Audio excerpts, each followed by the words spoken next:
Hello दोस्तों, how are you? कैसे हैं आप लोग? मैं हूं चंदा दुरेजा और आपके साथ इस वीडियो के थ्रू स्टार्ट कर रहा हूं सिक्योरिटी एनालिसिस और you can say how to select a share from the stock market. बड़ा ही इंटरेस्टिंग टॉपिक और एक ऐसा टॉपिक जिसको आपने अगर समझ लिया, सीख लिया तो डेफिनेटली आपको स्टॉक मार्केट से लाखों करोड़ों रुपए के प्रॉफिट से कोई भी नहीं रोक सकता, राइट? बट ये जितना आसान सुनने में लग रहा है, एक्चुअल में इतना आसान है नहीं। कहते हैं कि आपके पास जितनी भी नॉलेज है अगर आप उसको अप्लाई करके सिक्योरिटी मार्केट में कोई शेयर अगर सिलेक्ट कर भी लेते हो तो दिस इज नॉट कंपल्सरी कि वो स्टॉक आपका जो है बहुत आगे बूम करेगा। सिक्योरिटी को सिलेक्ट करने के लिए सिर्फ और सिर्फ नॉलेज नहीं बल्कि मैं कहूँगा विजडम भी चाहिए। You can say that you must not have a sign, you not have just a case effects कि आपने सीखा अप्लाई किया, सीखा apply.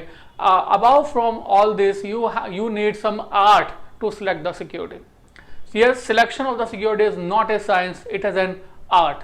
Still we have some rules and उन रूल्स के बेसिस पे हम आपको बताएंगे कि किसी भी स्टॉक मार्केट के अंदर किसी भी तरह से स्टॉक को सिलेक्शन करने के लिए हमारे पास कौन कौन से रास्ते हो सकते हैं। Let us start selection of a stock from the stock market, right?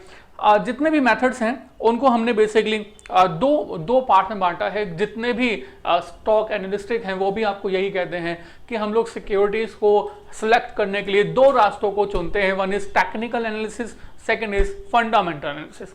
अगर आप फंडामेंटल की बात करते हो तो टेक्निकल की बात नहीं करते, अगर आप टेक्निकल की बात करते हो तो फंडामेंटल की बात नहीं करते। जब हम बात करते हैं फंडामेंटल के बेसिस पर, फंडामेंटल मतलब ये हुआ कि हम लोग कंपनी को आइडेंटिफाई करेंगे, इंडस्ट्री को एनालाइज करेंगे, हम लोग जो है कंट्री को एनालाइज करेंगे, इकोनॉमी को एनालाइज करेंगे, macro effects, micro effects, company के लेवल पर हर चीज को देखेंगे, उसके बाद हम कंपनी को पिक करेंगे, राइट? जब हम टेक्निकल एनालिसिस की बात करते हैं तो हम इन सभी चीज़ों को बिल्कुल इग्नोर करते हैं। हम ये देखते हैं कि मार्केट में ट्रेंड क्या चल रहा है, मतलब अभी जो सिक्योरिटी है पास 2 दिन में, 10 दिन में, 1 महीने में क्या ट्रेंड शो कर रही है, जिसके बेसिस पर हम लोग उसको पिक करें या ना करें। क्या वो बाय का ट्रेंड शो कर रही है या सेल का? मतलब हम लोग ट्रेंड के बेसिस पर, पास्ट जो हो चुका है उसके बेसिस पर ये एनालाइज करते हैं शॉर्ट टर्म ड्यूरेशन के लिए कि आने वाले 2 दिन के लिए, 10 दिन के लिए जो स्टॉक है वो आगे जाएगा या नीचे जाएगा, right? So this is technical analysis. Technical analysis में बिल्कुल भी स्टॉक के फंडामेंटल्स पर ध्यान नहीं दिया जाता, सिर्फ ये ध्यान दिया जाता है कि प्राइस की मूवमेंट, डिमांड सप्लाई की जो मूवमेंट है वो किस डायरेक्शन में जा रही है, राइट? सो मैंने आपको ये बता दिया कि सिक्योरिटी एनालिसिस के 2 पार्ट हो गए, one is fundamental analysis and number 2 is technical analysis. Fundamental analysis को थोड़ा सा और अच्छे से पढ़ने के लिए, मतलब समझने के लिए, हम लोग आपको ये कह सकते हैं कि फंडामेंटल एनालिसिस में हम बात करते हैं रिस्क एंड रिटर्न के बारे में। रिस्क एंड रिटर्न मतलब कि आप अगर किसी ऐसे स्टॉक में इन्वेस्ट कर रहे हो जिसकी वैल्यूएशन बहुत हाई है तो वाकई में क्या वो स्टॉक और ज़्यादा आगे जा सकता है, या फिर आप जो है अपने मतलब पैसों को एक जोखिम में डालकर, प्रिंसिपल अमाउंट को जोखिम में डालकर पैसा आगे इन्वेस्ट करो। You must have a knowledge. Fundamental analysis आपको प्रॉफिट भी दिलवाएगी, साथ ही साथ मैं कहूँगा कि फंडामेंटल एनालिसिस को अंडरस्टैंड करके, समझकर आप एटलीस्ट अपने प्रिंसिपल अमाउंट को बचा कर रखने में, मतलब ऐसे समझ लो कि आप अपने पैसे को नुकसान से ज़्यादा बचा सकते हो अगर आप फंडामेंटल को अच्छे से समझ लेते हो तो, ठीक है? फंडामेंटल एनालिसिस में हम लोग बात करेंगे कि हमारा रिस्क कितना है, हम लोग जो है जिस स्टॉक में इन्वेस्ट कर रहे हैं उसमें हम लोग कितना रिस्क लेकर काम कर रहे हैं, कितना रिटर्न उसके बेसिस पर हम लोग एक्सपेक्ट कर रहे हैं। So about this we will discuss in this fundamental analysis. मैंने आपको बता दिया कि टेक्निकल एनालिसिस में हम लोग बेसिकली मार्केट ट्रेंड देते हैं, डिमांड सप्लाई की पोजीशन जो है हमें क्या क्लू दे रही है मार्केट में मूवमेंट ऑफ द प्राइसेस को लेकर। सो यही पॉइंट हम लोग टेक्निकल एनालिसिस में बात करेंगे कि क्या क्या हो सकता है, उसके बेसिस हम लोग ये एनालाइज करेंगे टेक्निकल एनालिसिस में कि फ्यूचर में क्या हो सकता है, right? So this is fundamental and technical. मैं रिपीट कर दूं, फंडामेंटल में हम लोग कंपनी के बेसिक फाइनेंशियल को, कंपनी के जितने भी मैनेजमेंट हैं, P ratio, profit analysis, sales growth, बहुत सारी कंपनी की information, macro factor, micro factors को देखकर ये एनालाइज करेंगे कि सिक्योरिटी को, शेयर को हमें बाय करना चाहिए या नहीं। और टेक्निकल एनालिसिस में हम लोग ट्रेंड के बेसिस पर ये आइडेंटिफाई करते हैं कि क्या सिग्नल आ रहा है, बाय का या फिर सेल का, ठीक है?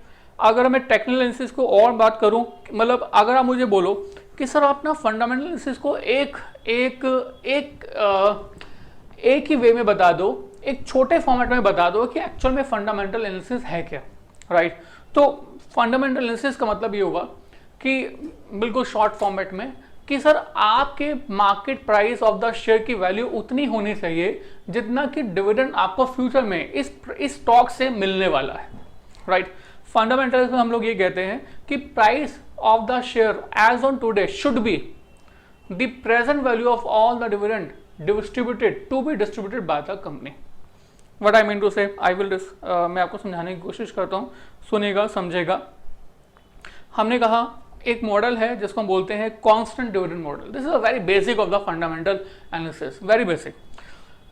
ये मॉडल कहता है कि price of the share today, आज जो स्टॉक का प्राइस है, आज जो स्टॉक का प्राइस है वो क्या होना चाहिए, आज स्टॉक का प्राइस होना चाहिए जितना भी डिविडेंड फ्यूचर में कंपनी डिस्ट्रीब्यूट करेगी, राइट, उन सब की सम के बराबर। बट सर प्राइस हम आज की बात कर रहे हैं, जबकि डिविडेंड जो कंपनी ऑर्गेनाइजेशन डिस्ट्रीब्यूट करेगी वो जो है आने वाले डिफरेंट ईयर्स में डिस्ट्रीब्यूट करेगी, राइट। तो डेफिनेटली फ्यूचर में जो डिविडेंड मिलने वाला है उसका आज से रिलेशनशिप कैसे बनाएं, हम लोग टाइम वैल्यू मनी से डिवाइड कर देते हैं। सभी के सभी डिविडेंड्स को हम लोग टाइम वैल्यू मनी से डिवाइड कर लेते हैं, राइट। और आपको याद होगा ऐसा हम लोग पहले भी कर चुके हैं इन द डिविडेंड चैप्टर। तो डिविडेंड चैप्टर के अंदर present value of the share is equal to the present value of the share is equal to the sum of the dividend to be distributed by the company in future, right. और ऐसा करके ये GP series बन जाती है, geometric progression series. और geometric progression series के फॉर्मूलों को यूज करके हम लोग एक फॉर्मूला डेवलप कर लेते हैं that the price of the share is D upon के ई, इज डी अपॉन के ई, ठीक है। आपको होगा सर इसका मतलब ये हुआ कि अगर हमारी कंपनी, सपोज एग्जांपल ले रहा हूं, अगर हमारी कंपनी 5 रुपए का डिविडेंड डिस्ट्रीब्यूट करती है, राइट, और जो केई है, कॉस्ट ऑफ इक्विटी है, सपोज करो वो 10% है, तो इसका मतलब ये हुआ कि price of the share as on today should be 50 रुपए। यस सर, डिविडेंड मॉडल तो यही कहता है। तो 50 रुपए का प्राइस होना चाहिए। और अगर मान लो मार्केट में एक्चुअल में जो प्राइस है वो इससे ज्यादा है, एक्चुअल में मार्केट प्राइस है 60 रुपीज का, तो हम कहेंगे कि सिक्योरिटी मार्केट में महंगी मिल रही है, यानी कि ओवर प्राइस्ड है। और अगर ओवर प्राइस्ड है तो इस तरह की सिक्योरिटी को हमें बाय नहीं करना चाहिए। और अगर मार्केट में प्राइस इससे सस्ता मिल रहा है, मान लो एक्चुअल मार्केट प्राइस जो है वो है 40 रुपए का, तो हम कहेंगे मार्केट से इस तरह की सिक्योरिटी को हम लोग डेफिनेटली बाय करना चाहिए। इस तरह की सिक्योरिटी को अगर मार्केट में इससे सस्ती मिल रही है, इसको हम बोलेंगे, अगर मार्केट में इससे सस्ता प्राइस मिल रहा है तो उसको बोलेंगे under price stock. I repeat, under price stock. तो हम लोग यहां पर मतलब डिविडेंड कांस्टेंट मॉडल के अंदर बेसिकली पहले हम ये आइडेंटिफाई करते हैं कि हमारे स्टॉक का फेयर वैल्यू क्या होना चाहिए। आई रिपीट, फेयर वैल्यू हम आइडेंटिफाई करते हैं, फिर उस फेयर वैल्यू को हम कंपेयर करते हैं एक्चुअल प्राइस से। एक्चुअल प्राइस कम है या ज्यादा है, एक्चुअल प्राइस कम है तो अंडर प्राइस, एक्चुअल प्राइस ज्यादा है तो over price, right. Over price है तो डेफिनेटली हम लोग बाय नहीं करेंगे, और अगर अंडर प्राइस है यानी कि मार्केट में सस्ता मिल रहा है तो हम लोग डेफिनेटली मार्केट से बाय करेंगे। सो this is basically the very first basic of the fundamental analysis. पर इसमें एक प्रॉब्लम है, आप ये कह सकते हैं कि सर ये जो आपने सिखाया ना कांस्टेंट डिविडेंड मॉडल, ये बिल्कुल बेकार है। क्यों बेकार है? क्योंकि कंपनी पहले साल में जो डिविडेंड डिस्ट्रीब्यूट करती है और जो दूसरे साल में डिविडेंड डिस्ट्रीब्यूट करती है, उन दोनों में डिफरेंस होता है। दूसरे साल में जो डिविडेंड डिस्ट्रीब्यूट करेगी वो पहले से ज्यादा होगा, तीसरे साल में और इस तरह से बढ़ता जाएगा। तो इसी रीजन से हमने एक और मॉडल बनाया है जिसका नाम रखा हुआ है that is constant dividend growth model. I repeat again, constant dividend growth model. ये कांस्टेंट डिविडेंड मॉडल कहता है कि फिर से price of the share should be, I repeat, price of the share should be present value of all the dividend distributed by the company in future, right. मतलब अगर मैं P0 की बात कर रहा हूं आज के डेट में, अगर मैं कहता हूं कि बताओ आज के डेट में अगर T0 का पॉइंट है, यहाँ पर प्राइस ऑफ द शेयर 0 है, तो ये जो प्राइस है ये होगा कितना? तो हम कहेंगे कि फर्स्ट ईयर में, सेकंड ईयर में, थर्ड ईयर में, फोर्थ ईयर में एंड सो ऑन, कंपनी जो डिविडेंड डिस्ट्रीब्यूट करेगी उन सब की प्रेजेंट वैल्यू के बराबर। तो एक साल के बाद जो कंपनी, देखो आज के डेट में जो डिविडेंड डिस्ट्रीब्यूट करेंगे उसको भी D0 बोलेंगे, तो अगले साल जो डिविडेंड डिस्ट्रीब्यूट करेगी वो पहले से ज्यादा होगा। और हमारा ये मॉडल एज्यूम करता है, इसके नाम में भी मालूम चल रहा है हमारा मॉडल अज्यूम करता है कि जो ग्रोथ ऑफ द डिविडेंड है वो हर साल के लिए सेम है, और अगर ग्रोथ ऑफ द डिविडेंड हर साल के लिए सेम है तो आप इसको कुछ भी लेके चलिए, लेट अस से जी, इसको हम जी लेके चलते हैं, तो पहले साल के एंड में जो डिविडेंड का अमाउंट डिस्ट्रीब्यूट किया जाएगा that will be D0 into 1 plus G. दूसरे साल में T2 पर जो डिविडेंड डिस्ट्रीब्यूट किया जाएगा वो ग्रोथ और बढ़ जाएगी, तो दिस इज 1, दिस इज 2, और थर्ड ईयर में जो ग्रोथ है वो और बढ़ जाएगी, पावर 3 एंड सो ऑन, इस तरह से आगे चलता रहेगा, राइट। सो डिविडेंड का जो ग्रोथ है वो हर साल इस तरह से डिविडेंड को इंक्रीज करता रहेगा, राइट। सो यहाँ पर ये मॉडल कहता है कि आज का जो प्रेजेंट वैल्यू ऑफ डिविडेंड है वो जितने भी present value of the share जो है वो जितने भी डिविडेंड हमारी कंपनी डिस्ट्रीब्यूट कर रही है फ्यूचर में उन सब की प्रेजेंट वैल्यू के बराबर होना चाहिए, बट आज की डेट में जो शेयर है और जो फ्यूचर में डिविडेंड डिस्ट्रीब्यूट कर रहे हैं वो डेफिनेटली टाइम वैल्यू जो है डिफरेंट डिफरेंट रखते हैं। तो हमने जो है टाइम वैल्यू मनी को यहाँ पर यूज किया और टाइम वैल्यू मनी को यूज करते हुए 1 प्लस के से डिवाइड किया, राइट। आप कहेंगे सर ये के कैसा आएगा, तो के आएगा बेसिकली CAPM मॉडल से।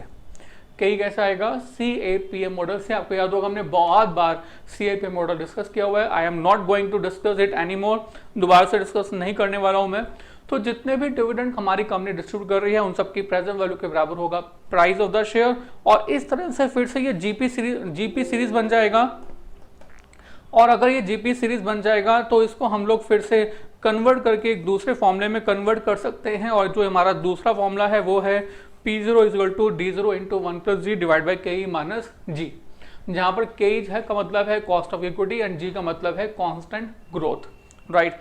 तो हम लोग जो है प्राइस ऑफ द शेयर को हम इस वाले फॉर्मूले से भी आइडेंटिफाई कर सकते हैं, और यहां से भी जो प्राइस निकल के आएगा उसको हम क्या कहेंगे, उसको हम कहेंगे इस तरह से जो प्राइस निकल के आएगा that will be the again fair value of the share, ठीक है। So this is a basically basic funda, basic method of identifying the price of the share.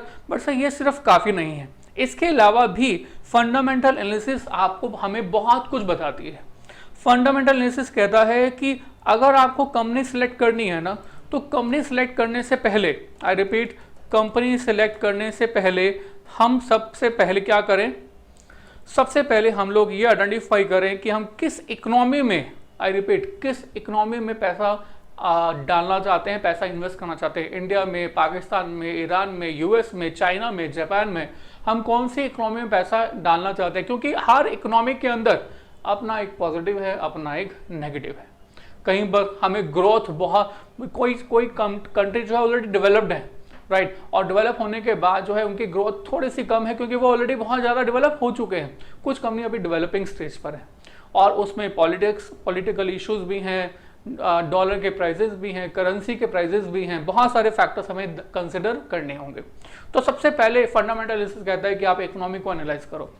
उसके बाद फंडामेंटल एनालिसिस कहता है कि अगर आपने इकोनॉमी को एनालाइज कर लिया तो उसके बाद ये आइडेंटिफाई करो कि उस इकोनॉमी में आप किस इंडस्ट्री में पैसा लगाना चाहते हो। पहले आप उसके बाद इंडस्ट्री को एनालाइज करो कि आप किस इंडस्ट्री में पैसा लगाना चाहते हो, और जब आप इंडस्ट्री को सिलेक्ट कर रहे हो तो इंडस्ट्री को सिलेक्ट करने के बाद अब आप उस इंडस्ट्री की उस कंपनी को सिलेक्ट करो जहां पर कि आपको एक्चुअल में पैसा लगाना होगा, इन्वेस्ट करना होगा।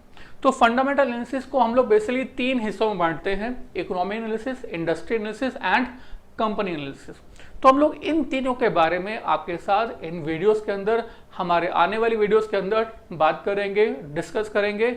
आप हमारी वीडियोस को देखते रहें, डेफिनेटली आपको इन सब के बारे में अच्छे से क्लैरिटी देंगे, कोशिश करेंगे, और आपको सिर्फ और सिर्फ इसमें कंसंट्रेट करना है, जो समझा रहे हैं उसको अच्छे से सुनना है, समझना है, राइट सर। तो मिलते हैं नेक्स्ट वीडियो में, थैंक यू वेरी मच।